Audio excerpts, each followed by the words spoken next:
Hello, trading has closed on the 22nd of June 2023. As always, we'll start with our disclaimer, go over our calls, and make some predictions. So my trading plan for Friday, which would be June 23rd, 2023, remember, my calls can be completely wrong, and any trade you make should be made at your own risk.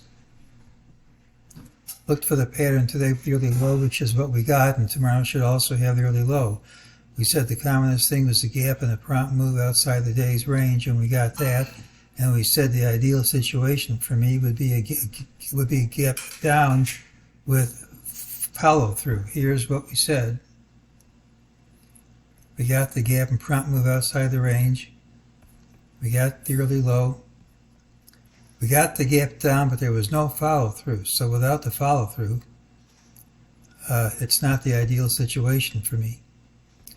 We hit the low of day in the first 5 minutes and the high of day in the last 5 minutes, and almost always that means we're going to get higher prices tomorrow, even if we don't close higher. Now, there are lower targets generated from today's patterns. We got 4361.85 and optionally 4362.40. This optional target prints 95% of the time, but that means 5% of the time it's not going to print, and if it doesn't print tomorrow, we'll forget it. I'm not convinced these numbers are going to work because we had a perfect setup here for a drop when we gapped under all these lows this morning. All we had to do was get follow through, and instead we rejected it and closed over all these lows. This high is even over this intervening high here. This close is over this high here. If that's maintained at tomorrow's open, that's just a rejection of the break to a new low. Now, anything can happen. Nothing prevents us from gapping and promptly undercutting this low and undoing all this recovery. But it hasn't happened yet, and if it doesn't happen, this calls for higher prices even with these targets. We got the MEJT ultimate buy signal in the afternoon. That certainly played out. We have the lower targets, but nothing works every time, and even though these numbers, this number 4361.85 should print at some time, this is a pretty strong recovery.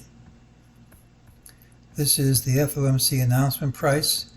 When we broke through it, that was a perfect arrangement for us to keep going lower. That resistance was not, that resistance level was hit a number of times here. The more times you hit it, the more likely you break through. We finally did break through it, closed over it. And until you break through with conviction on the downside, you can't really say the downside's ready to begin. Trading under it and closing over, it's not going to cut the mustard. Now, this is the count I've been using, but it's not the only count. This count was never invalidated, and it certainly is acting like we're in wave 3 up. And even though we could have completed wave red 1, and even though I don't think wave red 2 is over, I can't count it as a 3-wave structure on the daily chart, although I can on the 5-minute chart. Could have an ABC here. This could be the end of A. There are all kinds of different timing systems. A friend of mine has a timing system which called today as a low. Now, it doesn't work every time, but when it works, at least it gives credence to this low holding. And I'm not talking about Christopher Carolan's spiral calendar date, which comes on Monday. Back in the 90s, he wrote something called the spiral calendar. He predicted a few change in trend dates well into the future. Monday is one of those dates, and there's a leeway of a few days, but that's supposed to be a major low, and there's no way that I see that there's a total collapse on Monday that's going to be a major low, so that's not going to work as far as I'm concerned. But this friend of mine does have a system which called for a low today. I think he might be right. He's a pretty smart guy. So We have lower targets, but there's a strong recovery over prior lows. I don't know how we'll open tomorrow. It's possible we gap and promptly undercut this low and this recovery is invalidated. Anything can happen. But if we can hold this, and the fact that we started low and closed high greatly increases the chances we are going to hold this, we should have higher prices. So tomorrow's pattern has the early low. We could still gap up. Typically it's a rally day with a high and a final hour. If it's weak, then additional weakness should follow in subsequent days. The signals are still mixed. We have lower MEJT targets, and if we don't gap up smartly, the rules call for them to print.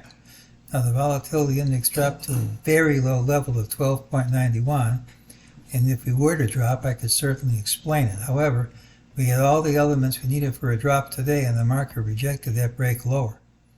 And when you have a good setup and it fails, it tends to fail big. The low day came in the first 5 minutes and the high day in the last, giving a high probability we're going to continue higher tomorrow, confirming the rejection of the break lower. Bears need to see early weakness, and if they don't see it, then Friday could be in rally mode all day long. It's the pattern with the early low. Things are looking up if we don't have early weakness, and that's today's call.